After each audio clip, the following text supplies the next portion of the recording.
ರಾಹುಲ್ ಗಾಂಧಿ ನೇತೃತ್ವದ ಭಾರತ್ ಜೋಡೋ ನ್ಯಾಯ ಯಾತ್ರೆಗೆ ಅಸ್ಸಾಂನಲ್ಲಿ ಬಿಜೆಪಿ ಕಾರ್ಯಕರ್ತರು ಅಡ್ಡಪಡಿಸಿದ್ದಾರೆ ಅನ್ನುವಂತಹ ಆರೋಪದ ಮೇರೆಗೆ ರಾಜ್ಯ ಕಾಂಗ್ರೆಸ್ ನಾಯಕರು ಇವತ್ತು ಪ್ರತಿಭಟನೆಯನ್ನ ಹಮ್ಮಿಕೊಂಡಿದ್ದಾರೆ. ಅದು ಕೂಡ ರಾಜ್ಯದಾದ್ಯಂತ ಪ್ರತಿಭಟನೆಗೆ ಕರೆಯನ್ನ ಕೊಟ್ಟಿದ್ದಾರೆ. ಕೆಪಿಸಿಸಿ ಅಧ್ಯಕ್ಷರಾದಂತಹ ಡಿಸಿಎಂ ಡಿಕೆ ಶಿವಕುಮಾರ್ ಅವರು ಜಿಲ್ಲಾ ಕೇಂದ್ರಗಳಲ್ಲಿ ಪ್ರತಿಭಟನೆಗೆ ಕಾಂಗ್ರೆಸ್ ನಿರ್ಧಾರವನ್ನ ಮಾಡಿದೆ. ಭಾರಿ ಅವಮಾನ ಆಗಿದೆ. ಕಾಂಗ್ರೆಸ್ ಸಂಸದ ರಾಹುಲ್ ಗಾಂಧಿಯನ್ನ ತಡೆ ಹಿಡಿದಿರೋದು ಬಹಳ ದೊಡ್ಡ ತಪ್ಪು ಅನ್ನುವಂತ ನಿಟ್ಟಿನಲ್ಲಿ ಆರೋಪವನ್ನ ಮಾಡುವುದರ ಮುಖಾಂತರ ಜಿಲ್ಲಾ ಕೇಂದ್ರಗಳಲ್ಲಿ ಪ್ರತಿಭಟನೆಗೆ ಕಾಂಗ್ರೆಸ್ ನಿರ್ಧಾರವನ್ನ ಮಾಡಿರುವಂತೆ. ಈಗಾಗಲೇ ಹೇಳಿದಾಗೆ ಅಸ್ಸಾಂನಲ್ಲಿ ಕಾಂಗ್ರೆಸ್ ನಾಯಕ ಸಂಸದ ರಾಹುಲ್ ಗಾಂಧಿ ನೇತೃತ್ವದ ಭಾರತ್ ಜೋಡೋ ಯಾತ್ರೆ ಏನು ನ್ಯಾಯ ಯಾತ್ರೆ ನಡೀತಾ ಇತ್ತು.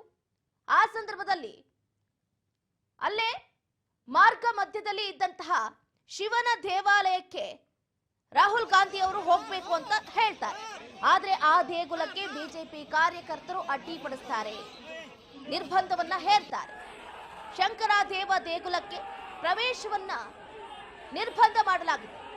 ಇದನ್ನ ಖಂಡಿಸಿದಂತಹ ರಾಹುಲ್ ಗಾಂಧಿ ಹಾಗೆ ಕಾರ್ಯಕರ್ತರು ಕೂಡ ರಸ್ತೆಯಲ್ಲೇ ಕೂತು ಪ್ರತಿಭಟನೆಯನ್ನ ಮಾಡುವುದರ ಮುಖಾಂತರ ಧಿಕ್ಕಾರವನ್ನ ಕೂಗ್ತಾರೆ.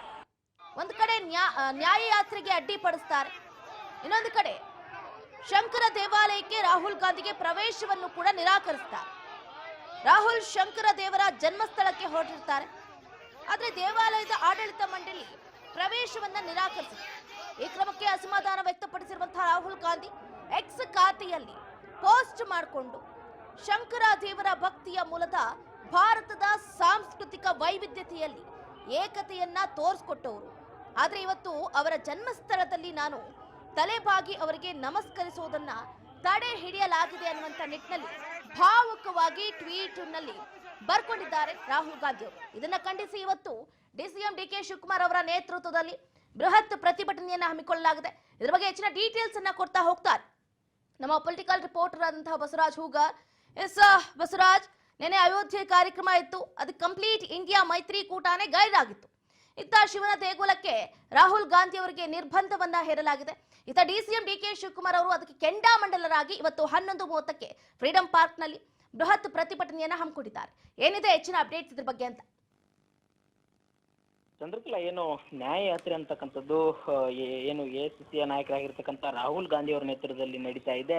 ಈ ಒಂದು ಯಾತ್ರೆಯು ಈಗಾಗಲೇ ಅಸ್ಸಾಂ ರಾಜ್ಯದಲ್ಲಿ ಇರುವಂತದ್ದು. ಈ ಒಂದು ಸಂದರ್ಭದಲ್ಲಿ ಅಸ್ಸಾಂ ರಾಜ್ಯದಲ್ಲಿ ಸಾಗುವಂತ ಸಂದರ್ಭದಲ್ಲಿ ಏನು ನ್ಯಾಯ ಯಾತ್ರೆ ಏನು ಸಾಗ್ತಾ ಇದೆ, ಆ ಒಂದು ಸಂದರ್ಭದಲ್ಲಿ ಏನು ಬಸ್ಸಿನ ಅಲ್ಲಿರ್ತಕ್ಕಂಥ ರಾಹುಲ್ ಗಾಂಧಿ ಅವರು ಏನು ಆ ಬಸ್ಸಿನಲ್ಲಿ ಒಳಗಿದ್ರು. ಆ ಒಂದು ಸಂದರ್ಭದಲ್ಲಿ ಬಸ್ಸಿನ ಮೇಲೆ ಒಂದಿಷ್ಟು ಅಲ್ಲಿರ್ತಕ್ಕಂಥ ಸ್ಥಳೀಯ ಒಂದಿಷ್ಟು ನಾಯಕರುಗಳು ಒಂದು ಕಲ್ಲು ತೂರಾಟ ನಡೆಸಿದ್ದಾರೆ, ಮತ್ತೆ ಹಲ್ಲೆ ಕೂಡ ಮಾಡ್ಲಿಕ್ಕೆ ಮುಂದಾಗಿದ್ದಾರೆ ಅನ್ನುವಂತ ಆರೋಪವನ್ನ ಈಗಾಗಲೇ ಕಾಂಗ್ರೆಸ್ ನಾಯಕರು ಮಾಡಿರುವಂತದ್ದು. ಹಾಗಾಗಿ ಈ ಒಂದು ಹಲ್ಲೆ ಖಂಡಿಸಿ ಅಲ್ಲಿರ್ತಕ್ಕಂಥ ಬಿಜೆಪಿಯ ಕಾರ್ಯಕರ್ತರು ಮತ್ತೆ ಕೆಲವೊಂದಿಷ್ಟು ಶಾಸಕರು ಮತ್ತೆ ಕೆಲವೊಂದಿಷ್ಟು ಮುಖಂಡರು ಈ ಒಂದು ಪ್ರಯತ್ನವನ್ನ ಮಾಡಿದ್ದಾರೆ. ನ್ಯಾಯ ಯಾತ್ರೆಗೆ ಅಡ್ಡಿಪಡಿಸುವಂತ ಪ್ರಯತ್ನವನ್ನ ಬಿಜೆಪಿಯ ಸರ್ಕಾರ ಮಾಡ್ತಾ ಇದೆ ಅನ್ನುವಂತ ಆರೋಪವನ್ನ ಕಾಂಗ್ರೆಸ್ ನಾಯಕರು ರಾಹುಲ್ ಗಾಂಧಿ ಆಗಿರ್ಬೋದು, ಎಸಿಸಿ ಅಧ್ಯಕ್ಷರಾಗಿರ್ತಕ್ಕಂಥ ಮಲ್ಲಿಕಾರ್ಜುನ್ ಖರ್ಗೆ ಅವರು ಸಾಕಷ್ಟು ನಾಯಕರು ಆರೋಪ ಮಾಡಿದ್ದಾರೆ. ಹಾಗಾಗಿ ಇವತ್ತು ರಾಜ್ಯಾದ್ಯಂತ ಏನು ಜಿಲ್ಲಾ ಕೇಂದ್ರಗಳಲ್ಲಿ ಇದರ ವಿರುದ್ಧವಾಗಿ ಒಂದು ಪ್ರತಿಭಟನೆ ಮಾಡಬೇಕು ಅನ್ನುವಂತ ನಿಟ್ಟಿನಲ್ಲಿ ಆಯೋಜನೆ ಕೂಡ ಈಗಾಗಲೇ ಕಾಂಗ್ರೆಸ್ ನಾಯಕರು ಮಾಡಿರುವಂತದ್ದು. ಇವತ್ತು ಇಡೀ ರಾಜ್ಯಾದ್ಯಂತ ಎಲ್ಲಾ ಜಿಲ್ಲಾ ಕೇಂದ್ರಗಳಲ್ಲಿ ಪ್ರತಿಭಟನೆ ಕೂಡ ಆಯೋಜನೆ ಮಾಡಿಕೊಂಡಿದ್ದಾರೆ. ಮತ್ತೆ ಅದರಂತೆ ಬೆಂಗಳೂರು ನಗರ ಜಿಲ್ಲೆಯಲ್ಲಿ ಪ್ರತಿಭಟನೆ ಕೂಡ ಆಯೋಜನೆ ಮಾಡಿಕೊಂಡಿರ್ತಕ್ಕಂಥದ್ದು. ಈ ಒಂದು ಪ್ರತಿಭಟನೆಯಲ್ಲಿ ಡಿಸಿಎಂ ಡಿಕೆ ಶಿವಕುಮಾರ್ ಅವರು ಮತ್ತೆ ಕೆಪಿಸಿಸಿ ಕಾರ್ಯಾಧ್ಯಕ್ಷರು ಮತ್ತೆ ಸ್ಥಳೀಯ ಶಾಸಕರು ಮತ್ತೆ ಹಲವು ಮುಖಂಡರು ಕೂಡ ಇದರಲ್ಲಿ ಭಾಗಿಯಾಗ್ತಾರೆ. ಬಿಜೆಪಿಯ ಒಂದು ನಡೆ ಏನಿದೆ, ಈ ಒಂದು ರಾಹುಲ್ ಗಾಂಧಿ ಅವರ ನ್ಯಾಯ ಯಾತ್ರೆಯನ್ನ ನಿಲ್ಲಿಸಲಿಕ್ಕೆ ಮತ್ತೆ ಈಗಾಗಲೇ ಸಾಕಷ್ಟು ಒಂದ್ ಕಡೆ ಸಂವಿಧಾನ ವಿರೋಧವಾಗಿ ಇವರು ನಡೆದುಕೊಳ್ತಾ ಇದ್ದಾರೆ ಅನ್ನುವಂಥದ್ದನ್ನ ಆರೋಪಿಸಿ ಎಲ್ಲರನ್ನೂ ಕೂಡ ಕೈಗೆತ್ತಿಕೊಂಡು ಎಲ್ಲ ಇಲಾಖೆಗಳನ್ನು ಕೂಡ ಅವರು ತಮ್ಮ ವಶದಲ್ಲಿ ಇಟ್ಕೊಂಡು ಸಾಕಷ್ಟು ಒಂದ್ ಕಡೆ ಪ್ರಜಾಪ್ರಭುತ್ವ ವ್ಯವಸ್ಥೆಗೆ ಒಂದು ವಿರುದ್ಧವಾಗಿ ಬಿಜೆಪಿ ನಾಯಕರು ನಡೆದುಕೊಳ್ತಾ ಇದ್ದಾರೆ ಅನ್ನುವಂಥದ್ದನ್ನ ಆರೋಪಿಸಿ ಇವತ್ತು ಬೃಹತ್ ಮಟ್ಟದ ಪ್ರತಿಭಟನೆಯನ್ನ ಇವತ್ತು ಹಮ್ಮಿಕೊಂಡಿದ್ದಾರೆ. ನಗರದ ಫ್ರೀಡಂ ಪಾರ್ಕ್ ಅಲ್ಲಿ ಇವತ್ತು ಡಿಸಿಎಂ ಡಿಕೆ ಶಿವಕುಮಾರ್ ಮತ್ತೆ ಕಾಂಗ್ರೆಸ್ ಪಕ್ಷದ ಹಲವು ನಾಯಕರು ಅದರಲ್ಲಿ ಭಾಗಿಯಾಗಿರುವಂತದ್ದು. ಚಂದ್ರಕಲಾ, ಸರ್, ನಾವು ಇನ್ನೊಂದು ಕೂಡ ಗಮನಿಸಬೇಕಾಗುತ್ತೆ. ಈ ಸಭೆ ಅಂದ್ರೆ ಈ ಪ್ರತಿಭಟನೆ ಬಹಳ ಪ್ರಾಮುಖ್ಯತೆಯನ್ನ ಪಡ್ಕೊಳ್ತಾ ಇದೆ. ಒಂದು ಕಡೆ ರಾಹುಲ್ ಗಾಂಧಿ ಅವರಿಗೆ ಅವಮಾನ ಆಗಿದೆ ಅನ್ನುವಂತ ನಿಟ್ಟಿನಲ್ಲಿ, ಅಂದ್ರೆ ಬಿಜೆಪಿ ವಿರುದ್ಧ ಹರಿಹಾಯ್ದೋದಕ್ಕೆ ಇದೊಂದು ಪ್ಲಸ್ ಪಾಯಿಂಟ್ ಆಗುತ್ತಾ ಹೇಗೆ ಅಂತ?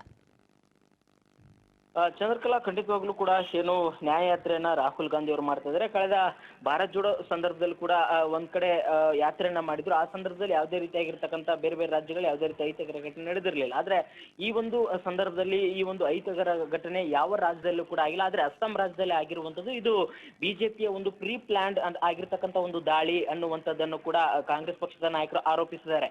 ಹಾಗಾಗಿ ಈಗಾಗಲೇ ಲೋಕಸಭಾ ಚುನಾವಣೆ ಬರ್ತಾ ಇದೆ. ಈ ಒಂದು ಸಂದರ್ಭದಲ್ಲಿ ಈ ರೀತಿಯಾಗಿರ್ತಕ್ಕಂಥ ಒಂದು ನ್ಯಾಯಯಾತ್ರೆಗೆ ಅಡ್ಡಿಪಡಿಸುವಂತ ಪ್ರಯತ್ನವನ್ನ ಒಂದು ಬಿಜೆಪಿ ನಾಯಕರು ಮಾಡ್ತಾ ಇದ್ದಾರೆ. ಇದು ಎಲ್ಲ ಒಂದ್ ಕಡೆ ಹಿಟ್ಲರ್ ಆಡಳಿತವನ್ನ ಬಿಜೆಪಿ ನಾಯಕರು ಮಾಡ್ತಾ ಇದ್ದಾರೆ. ತಮ್ಮ ಏನು ಕೇಂದ್ರ ಸರ್ಕಾರ ತಮ್ಮ ಕೈಯಲ್ಲಿದೆ ಅಲ್ಲಿರ್ತಕ್ಕಂಥ ಅಸ್ಸಾಂ ಒಂದು ಏನು ಅಸ್ಸಾಂನ ಮುಖ್ಯಮಂತ್ರಿಗಳು ಕೂಡ ಇದನ್ನ ದುರುಪಯೋಗ ಮಾಡ್ಕೊಳ್ತಾ ಇದ್ದಾರೆ ಅನ್ನುವಂಥದ್ದನ್ನ ಆರೋಪಿಸಿ ಒಂದ್ ಕಡೆ ನೀವು ಹೇಳಿದಾಗೆ ಒಂದ್ ಕಡೆ ಬಿಜೆಪಿ ನಾಯಕರ ವಿರುದ್ಧವಾಗಿ ಒಂದು ದೊಡ್ಡ ಮಟ್ಟದ ಪ್ರತಿಭಟನೆ ಮಾಡುವ ಮುಖಾಂತರ ಬಿಜೆಪಿಯ ನಡೆಯನ್ನ ಖಂಡಿಸಲಿಕ್ಕೆ ಇವತ್ತು ಕಾಂಗ್ರೆಸ್ ಪಕ್ಷದ ನಾಯಕರು ಒಂದ್ ಕಡೆ ಸಾಕಷ್ಟು ಒಂದು ಸಿದ್ಧರಾಗಿದ್ದಾರೆ ಅಂತ ಹೇಳ್ಬೋದು. ಚಂದ್ರಕಲಾ, ಧನ್ಯವಾದಗಳು ಬಸವರಾಜ್ ಹೋಗ ನಿಮ್ಮ ಕಂಪ್ಲೀಟ್ ಮಾಹಿತಿಗಾಗಿ.